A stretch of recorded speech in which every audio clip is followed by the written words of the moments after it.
Well, hello, friends and viewers. Jason with Exploring History Together with you again. I'm here with my friend Jeff Joyce, and you've seen him at the Bristow Station video. If you haven't seen that, I'll link it below so you get to see it. But today we are at the Culpeper National Cemetery, and Jeff is going to take us around, show us the historic section, and we'll get to see a lot of Civil War stuff and whatever else we might find in here. So what are we going to see, Jeff? Well, Jason, welcome to Culpeper National Cemetery. A very historic cemetery. This is one of the original national cemeteries that were established after the Civil War. It's actually established in 1867. And the primary reason that Culpeper National Cemetery is here is because Culpeper itself was a center of combat during the Civil War. It was kind of halfway between Washington City or Washington, D.C. and Richmond, and it was a crossroads of conflict. They had a number of major battles here in Culpeper County, Cedar Mountain in August of 1862, Brandy Station in June of 1863, plus during the winter of 1863-1864, it was a major Union winter camp for the Army of the Potomac. So many of the Civil War soldiers that are buried here either perished in combat during those battles or perished due to disease while they were in camp here with the Army of the Potomac. So just wanted to show a couple quick pictures. This is actually a photograph of Culpeper National Cemetery, or not, I should say of Culpeper, taken in August of 1862. And it was during a period when the Federal Army occupied Culpeper just before the Battle of Cedar Mountain. And if you look at this photograph, on my left, your right, where you see these tents, that little hill is actually the center of the historic section of the cemetery we're going to visit shortly. So we're actually looking at Culpeper from the vantage point of the cemetery. So real quick, Civil War ended in 1865, and then the War Department, the federal government, decided to go through and reinter all of the Union dead from battlefields, winter encampments, hospitals, etc., to the network of national cemeteries. The national cemeteries were created beginning in 1862. Probably the best known example is Arlington National Cemetery, right, which was established in 1864. The first Civil War burials at Arlington were in 1864. And so Culpeper, they actually, Quartermaster Department of the War Department came down in 1866 to look for sites for the National Cemetery here at Culpeper.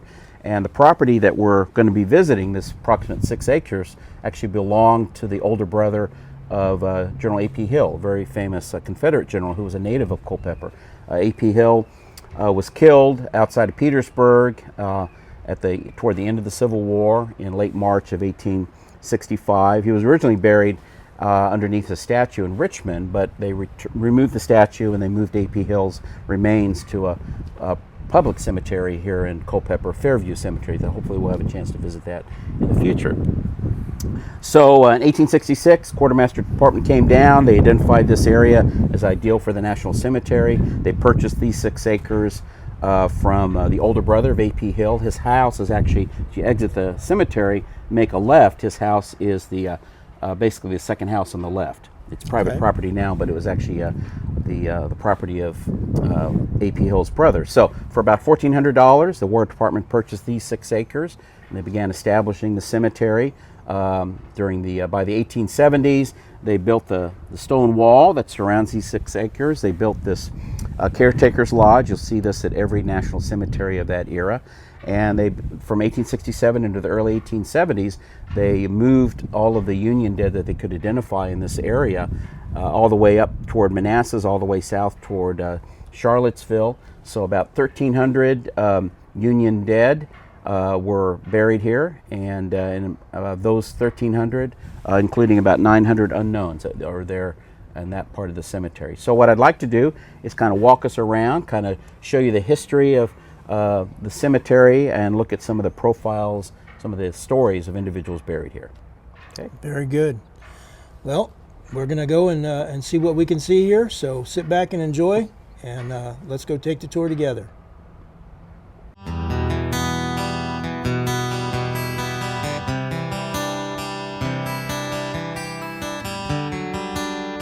So we are on a walk of the battlefield today.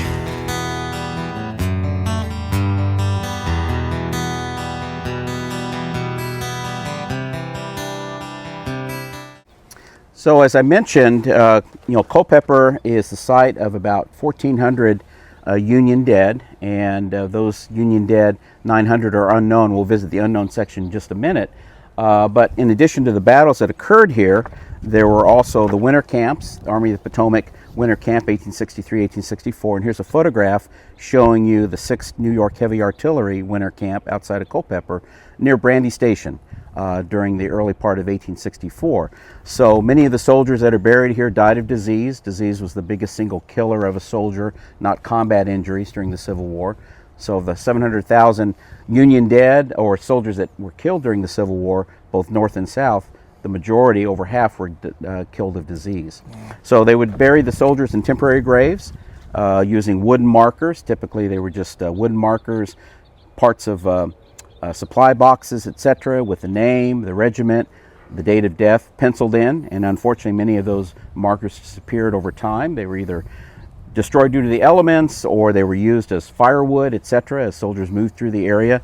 So when the War Department came through after the war, again, over half the Union dead were unidentified. There were no dog tags like we think of today, no formal means of identification, so it often depended upon if there were any wooden markers still remaining at that grave, if there were any personal letters or identification that they might have carried in their pockets, etc., but no dog tags or formal means of identification. So, all right, so this is a photograph showing you what Culpeper National Cemetery looked like about 1906. So you can kind of see established in 1867, the stone wall, the Caretaker's Lodge built by the early 1870s. Initially, when they reinterred soldiers here in the late 1860s, they would use wooden markers, and then they would replace the wooden markers with these stone markers. So let's walk over and I'll show you kind of the different styles of the stone markers. So initially, when they would they reinter the Union soldiers here, they would use, when they replaced the wood markers initially in the late 1860s or early 1870s, used this very basic stone marker, kind of a square stone marker with nothing more than the grave number, the name, and what state the individual was from. But later on, by the late 1870s, the War Department came up with a consistent style of stone marker with this shield. This is a modern replacement, but you can actually see the shield that was used. Additional information including the rank of the individual, plus what unit he was in, and sometimes the date of death at the bottom. So one of the earlier examples of those markers from the 1870s is this one right here. Again, you can kind of see the shield with the name, the unit. In this case, this individual was a musician, MUS, 12th Massachusetts Infantry Company A, and his date of death right there. So you've got those two different styles of stone markers dating from the late 1860s all the way up to the late 1870s. And then I'll show you examples of markers as they evolved during World War I all the way up to the modern era. Okay. So we look around the cemetery. Off to the left, you'll see a number of these monuments. These are all post-Civil War monuments that were established by different units that fought primarily at Cedar Mountain. The large monument you see in the back there with kind of a large ball or cannonball at the top, that's actually for Pennsylvania troops, not for a particular regiment, but for all Pennsylvania soldiers that are buried here that either died in battle or died of disease while they were in camp here. So there's also, again, other monuments as we walk around for different state regiments. The regiments would come here in the years after the Civil War and establish those particular monuments for their comrades that perished, primarily at the Battle of Cedar Mountain. Okay, I'm going to walk up this way toward the flagpole.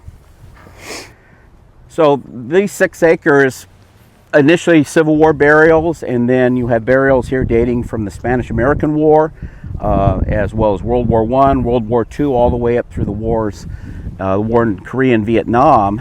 The last burial in this section was about 1972. That's when they ran out of space. And so at that point, they closed down the burials here at Culpeper National Cemetery, and then several years later, in the mid-1970s, the local VFW post purchased additional property that's on the other side of the stone wall there, as well as behind us, behind the administrative building. They were able to reopen the cemetery for burials beginning in about 1977, 1978.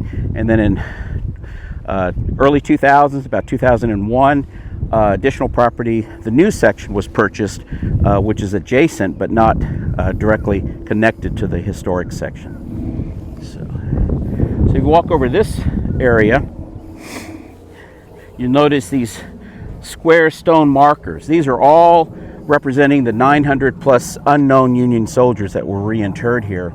And you notice each marker has an individual number, which is just the grave number. Some other cemeteries, like at Fredericksburg National Cemetery, they'll have multiple unknowns buried in the same grave. So in addition to the grave number, they'll have a number representing the number of bodies that are interred under that particular marker. But in this case, as far as I know, all of these markers represent a single soldier that was buried here. Yep. I've seen what you're talking about at Gettysburg at their national. There sometimes are 2, 3, 4, or 5 even in a single grave. Yeah. So, okay, so this is all, again, primarily unknowns, but you'll see some more recent markers along the stone wall. Most of those date from the World War I, World War II era.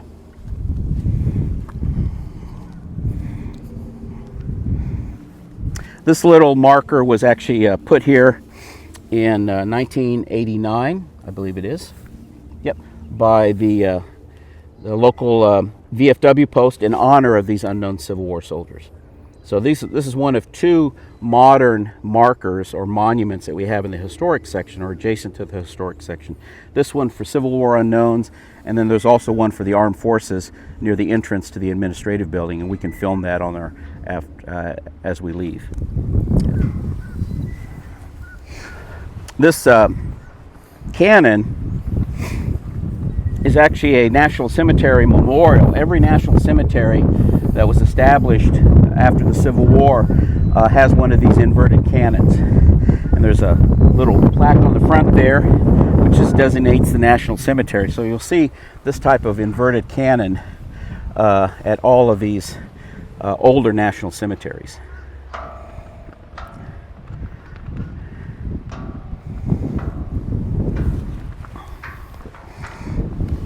See, that may be hard to read. Yeah. If you're just looking at it on TV screen. So it says United States National Military Cemetery, Culpeper, established April 1867.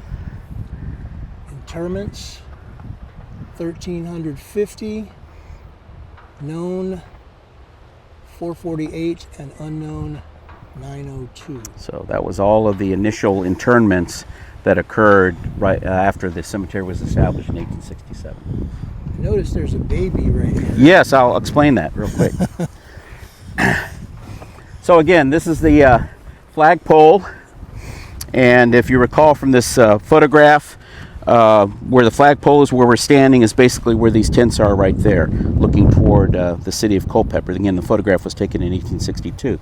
This immediate area, the stones you see around the flagpole, that's called Officers' Row, if you will, or Officers' Circle. Those are all primarily Union officers that died and are buried here. And in some cases, they have personal, family-provided markers, as you see right there. What's unique as well is we have a number of infants. So there's several different infants that were the children of Union officers that were living in Culpeper after the Civil War. And this young lady, Mae Morse, she died as an infant. She was the daughter of a Union veteran from New York who was a member of the provost marshal's office in Culpeper after the Civil War, and also the postmaster. So she died while the family was living here in Culpeper. Eventually, her father and mother moved back to New York, where they're buried, if you will. Let's say 1870? 1870. Yes. She was 17 months old when she passed away. Wow.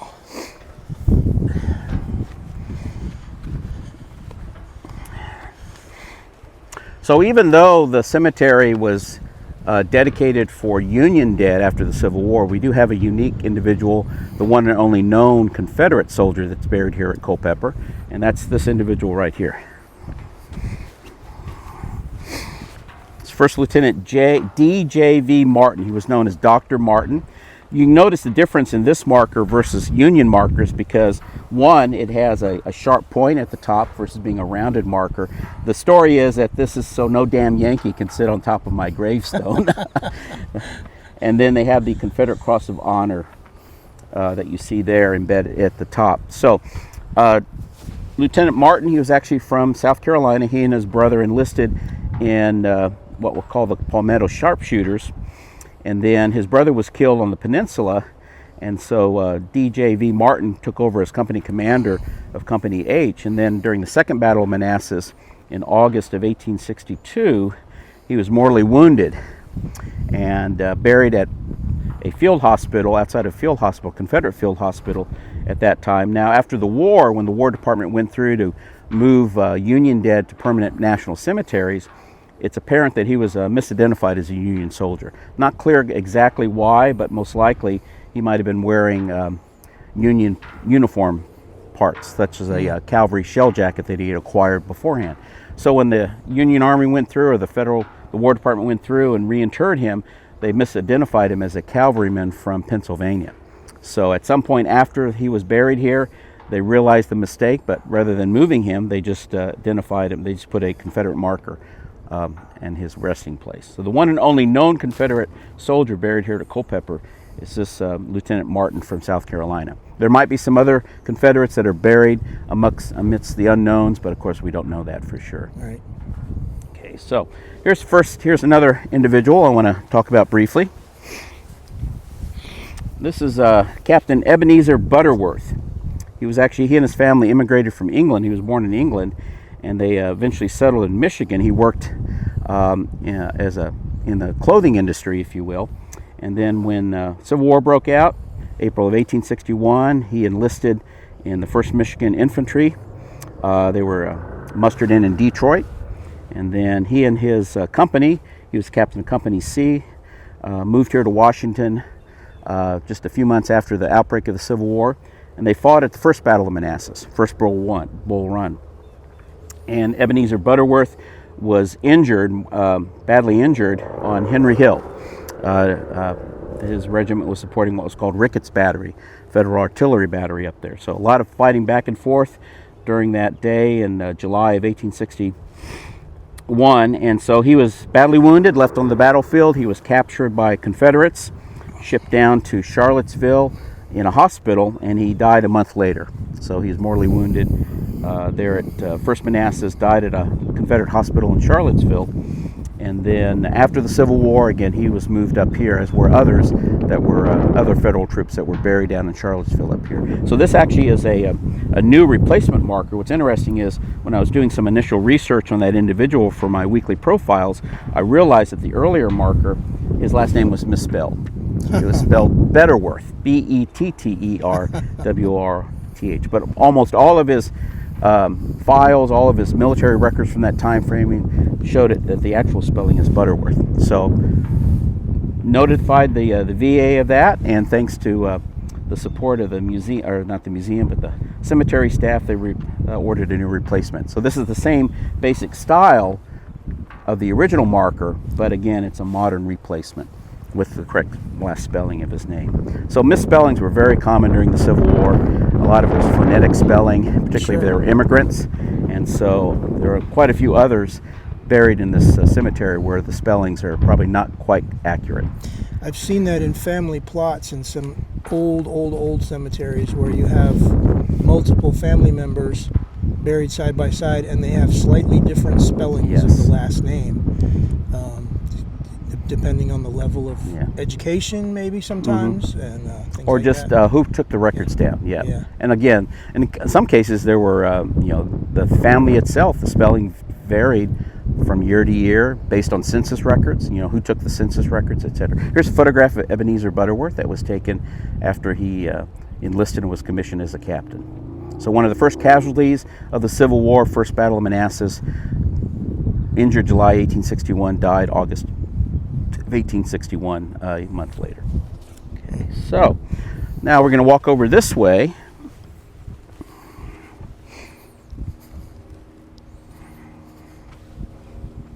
Again, you can kind of see the variation in the markers.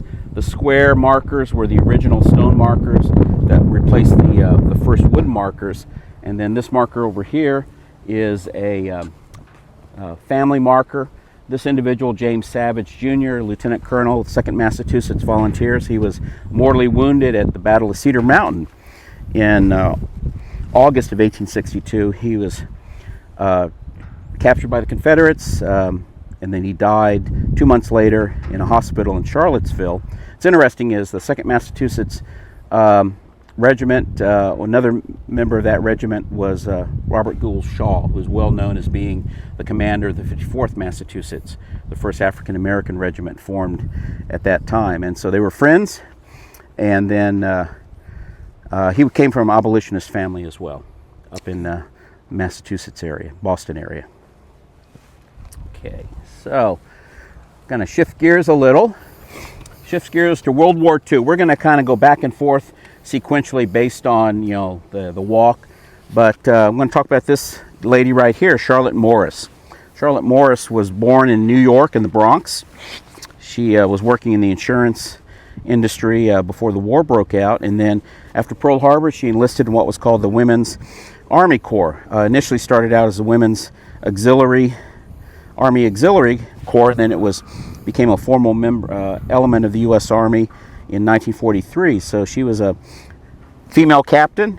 She worked primarily at the Pentagon during the war. After the war, she went to work for the Veterans Bureau, which was the predecessor of the Veterans Administration, had a long career as a civilian government employee with the VA. She passed away of cancer, unfortunately, in 1973. Never married, but here's a photograph of Charlotte that was provided by her nephew and niece.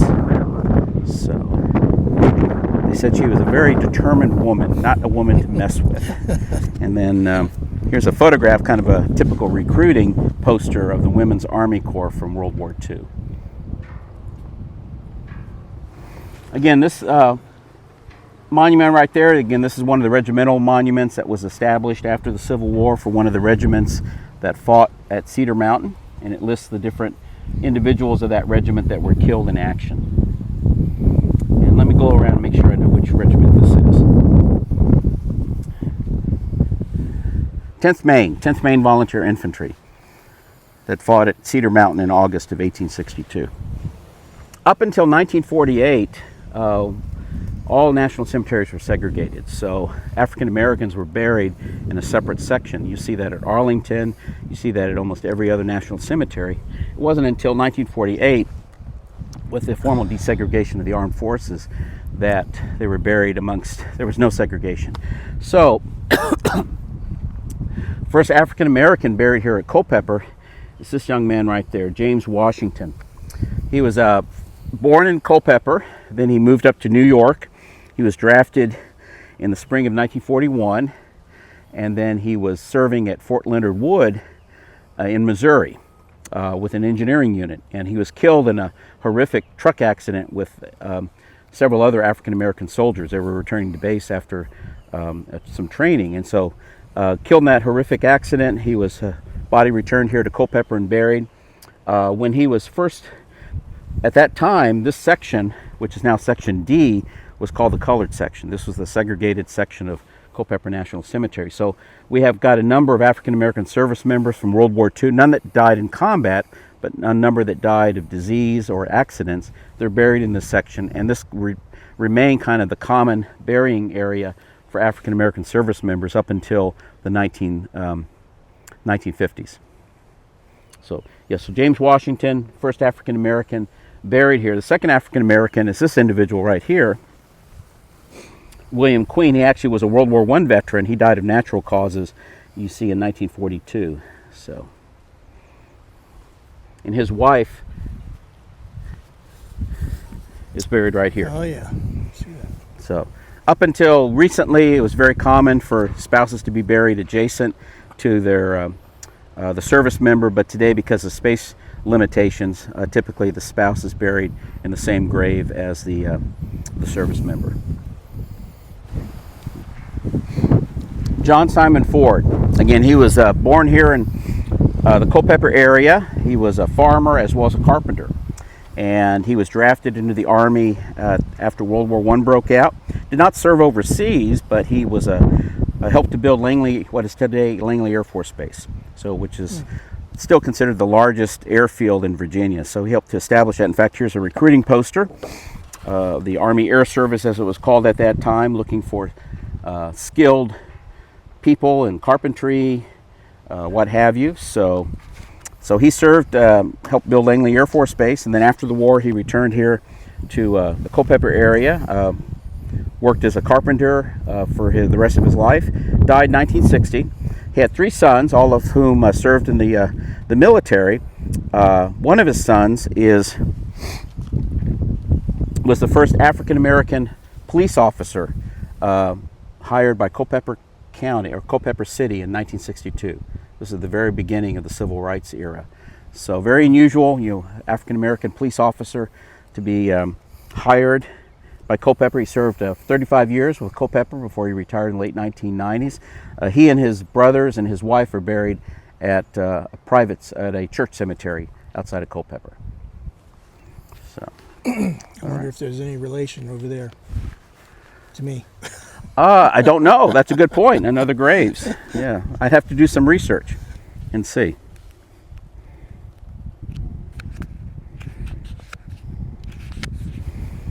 So we have a number of, again, we have a large number of World War I veterans, none of which died during the war, died typically of natural causes in the years after the war. And we have quite a few, of course, World War II veterans, but we also have a number of World War II service members that died in combat or died of accidents during World War II. I mentioned James Washington, who was killed in that truck accident in Missouri in 1941. Well, this individual, Sergeant Staunton Brown, look at the date, June 6, 1944.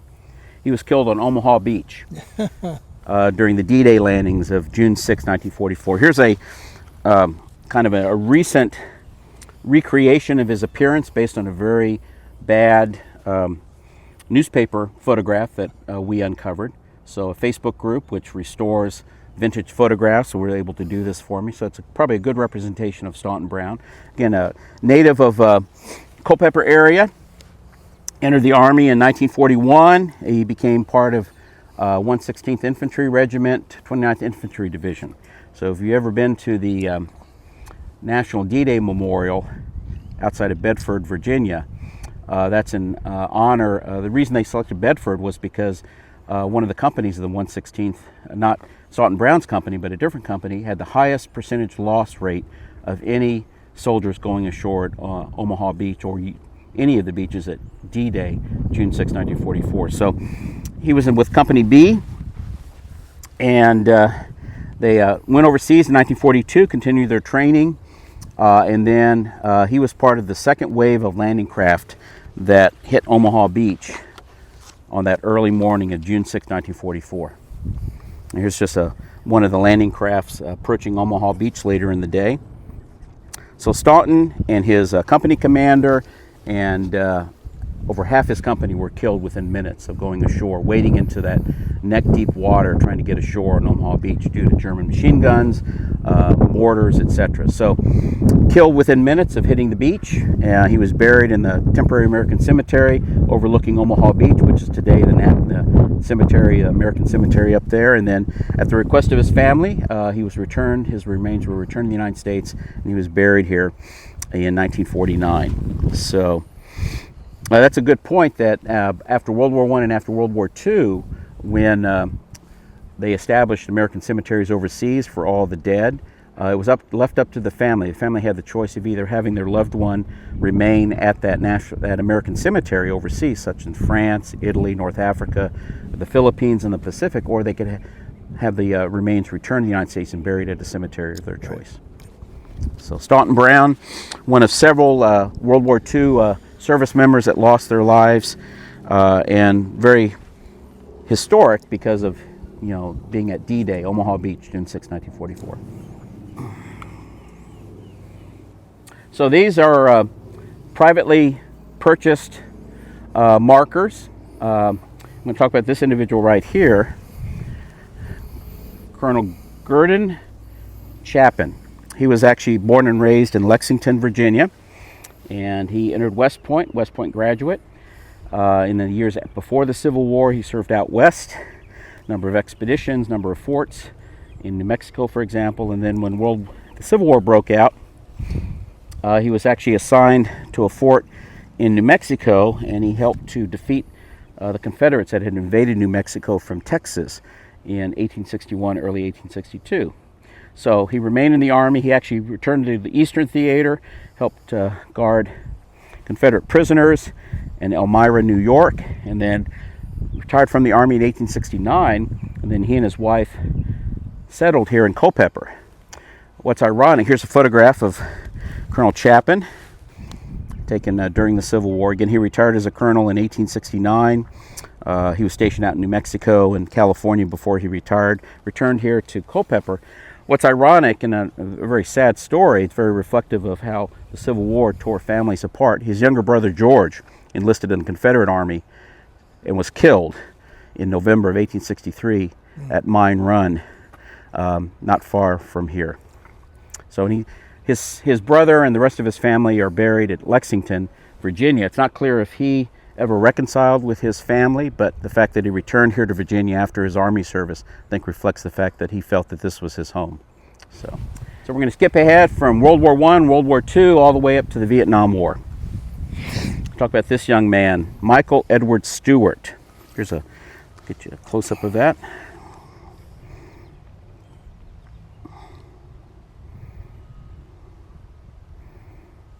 Here's a photograph of Michael Stewart. He was born in Connecticut. Then he and his family moved here to Culpeper when he was in his youth. He attended Culpeper High School. His father had served in the Marines during World War II. He had a lifelong desire to serve in the Marines as well. He tried to enlist underage at the age of 17, and the Marine recruiter approached his parents, and his parents agreed to let him enlist underage, but with the understanding he would not be deployed to combat until he turned 18. So in 1967, after he turned 18, he deployed to Vietnam with the Marines, and unfortunately, sadly, he was killed in action in May 13th, 1967. He was awarded the Navy Cross, the second highest award for valor in the Navy, just below the Medal of Honor, attempting to rescue injured Marines after they came under heavy fire during an ambush. So he was killed, and then he was returned and buried here at Culpeper. Do you know what the PH means? I see the PH AC. is Purple Heart. Purple Heart. Purple Heart. Okay. So again, Navy Cross Purple Heart. Yeah, Navy Cross Purple Heart. He's one of at least 2 Navy Cross recipients here at Culpeper National Cemetery. There's also a Distinguished Service Cross individual. That's the second highest award for in the Army, below the Medal of Honor. No Medal of Honor recipients, as far as we know, that are buried here at Culpeper National Cemetery. Okay. All right, let's continue on this way. Again, just real quick, just a representative Spanish-American War veteran, one of about 20 or so. He died in 1957, so he died of natural causes. 3rd Regiment U.S. Volunteer Engineers. So, okay. Good view of the Pennsylvania Monument. You know, it was dedicated in 1910. One of the last Civil War era monuments that were established here. And again, not for a particular unit, but for all Pennsylvania soldiers that are buried here at Culpeper. Again, this section is all a part of the property that was purchased by the VFW post in the 1970s and then transferred to the cemetery, and that's why they were able to reopen burials beginning in the late 1970s. They sure do keep it up nice in here. They do. The staff does a good job. We were talking earlier, Jason, about how at Arlington you'll often find headstones, markers that are where a tree is grown around them. So here's an example of that.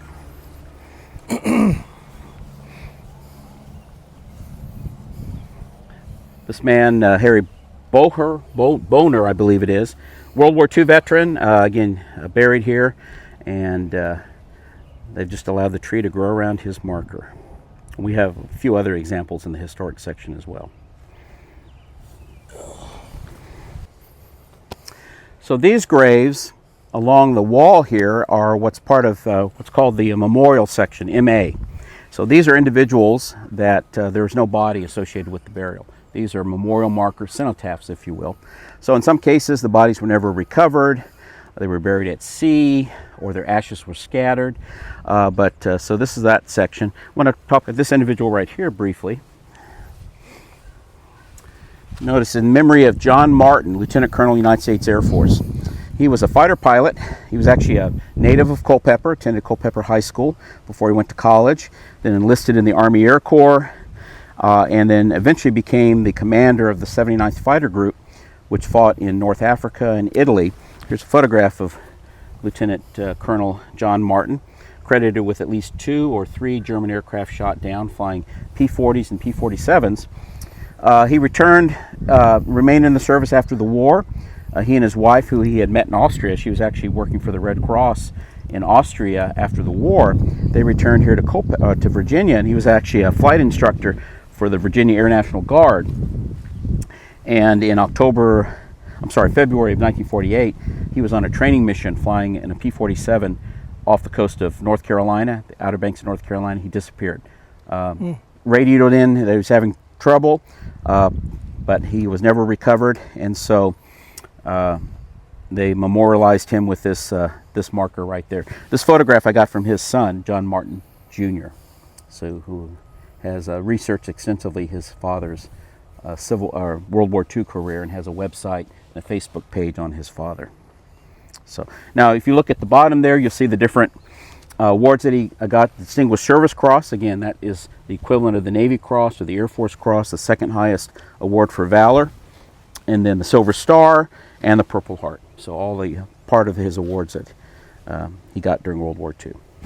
All right, so we're going to go up to the modern era, Iraq and Afghanistan. So we talk about this individual right here. This is Adam Fargo, Army Corporal, and someone had left a challenge coin while visiting his grave sometime in the last several months.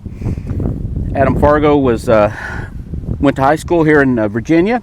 He enlisted in the Army. He became an Army medic, and then he was assigned to the 101st Airborne Division when they went overseas in early 2006, and he was killed. He was known as Doc Fargo. Fargo, again, he was an Army medic, Doc Fargo, and he was killed when a IED, an improvised explosive device, a bomb exploded outside of his vehicle outside of Baghdad. And again, he was returned here, buried here. There's a bridge that crosses a bridge over the Rapidan River as you cross from Culpeper County to Greene County, going further south, and it's named in his honor, as well as the honor of another Army soldier that was killed in Iraq the same year, E.J. Andino. E.J. Andino is buried at a Baptist church cemetery in Riva, just outside of Culpeper. So they have that bridge named in honor of him. Here's a photograph of Adam Fargo.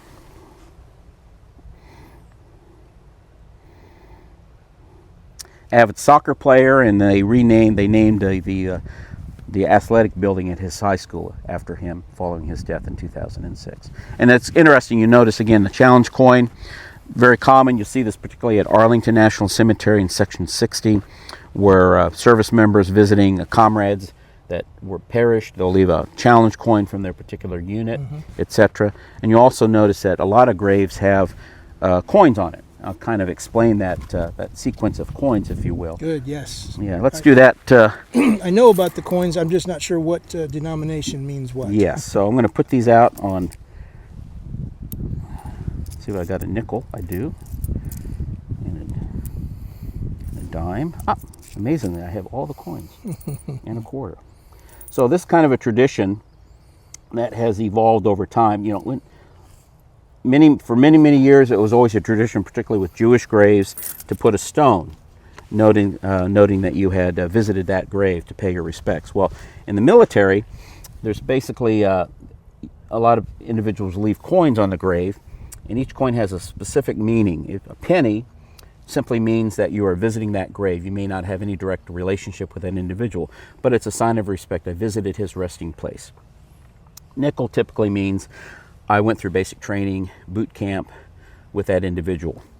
Dime means that I served with that individual while on active duty at some point. And then a quarter means that I was with that individual assigned overseas, for example, when he was killed in action or died in an accident. So penny, nickel, dime, quarter, each one with a particular meaning associated with the visitor that left that coin on the headstone. We'll talk about this individual right here, Joseph N. Peterson III. He was an Air Force pilot, and he was a Thunderbirds pilot. Thunderbirds, of course, is the Air Force aerial demonstration team, equivalent of the Navy Blue Angels. He went to high school in Tuskegee, Alabama. Tuskegee, of course, Tuskegee University is where African-American airmen, pilots were trained during World War II to become part of the famous Tuskegee Airmen. He went to high school in the 1960s. At that point, the high schools were being desegregated, so he moved from a segregated high school to a public desegregated high school during the 1960s. Then he went to Auburn University to get his degree, and then after he graduated from Auburn, he entered pilot training, became an Air Force fighter pilot, flew the F-4 Phantom in South Korea, and then he was selected as only the second African-American Thunderbirds pilot in 1980. And here's a photograph of Pete Peterson, as he was called. All right. So in January of 1982, he and three other Thunderbird pilots were conducting training at Nellis Air Force Base. Nellis is where the Thunderbirds are located, outside of Las Vegas. They were in a Diamond 4 formation. Here's a photograph of the Thunderbirds at that time. They were flying what were called the Northrop T-38 Talon, which was a supersonic trainer. Now the Thunderbirds fly the F-16 Falcon. But there were four of them, and they were in what's called a Diamond formation. And they were doing various maneuvers. They're all eyes on the lead pilot of that Diamond formation. And unfortunately, because of mechanical trouble in a steep dive, the lead pilot lost control, dived into the ground, and the other three, including Pete Peterson, eyes on the leader, went into the ground with him. All four of them? All four of them were killed instantly in the crash of those four T-38s. His wife and family were living here in Virginia at the time, down in the Norfolk area, and so that's one reason. He's not a native to Virginia, but that's one reason I believe that he's buried here.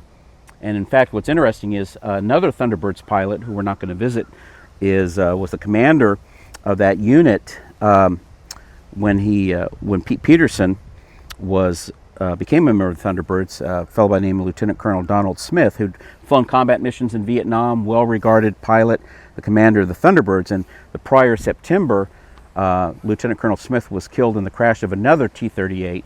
He was leaving an air show, ran into a flock of birds. He and his backseater, who was a crew chief, ejected. The crew chief survived, but Lieutenant Colonel Smith was killed during that ejection. He's buried in this section just further up several rows.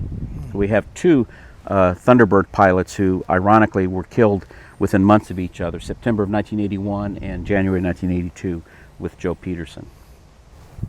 This is a modern, just real quick, this is a more modern marker, and this is the style of marker typically you'll see at all national cemeteries today. And today you have dozens, about 70 different religious symbols that you can select from. The traditional crosses you see in most of these markers behind you, and the Star of David were what was available beginning in World War I, and then over the last several decades they've extended that to be a variety. You see that extensively at Arlington.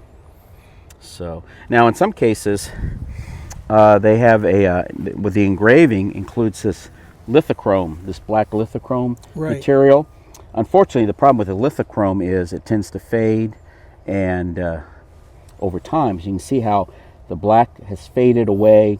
A lot of that's due to weather, sprinkling systems, watering, rain, etc. So most cemeteries have gone away from doing this lithochrome just because it tends to decay and over time. So they go with just the straight engraving without any lithochrome. Black. I have a theory. Looking at this stone and what you just described, mm-hmm.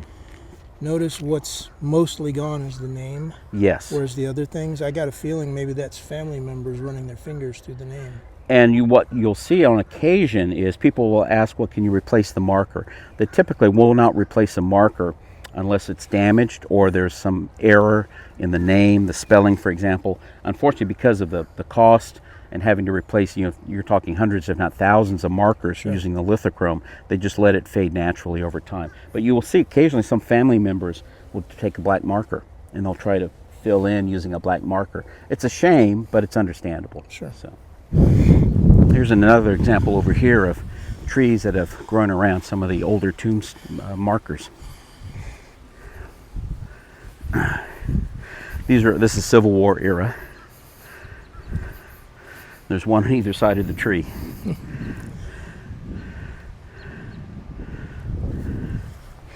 One from this is a hungry tree right here. Yes.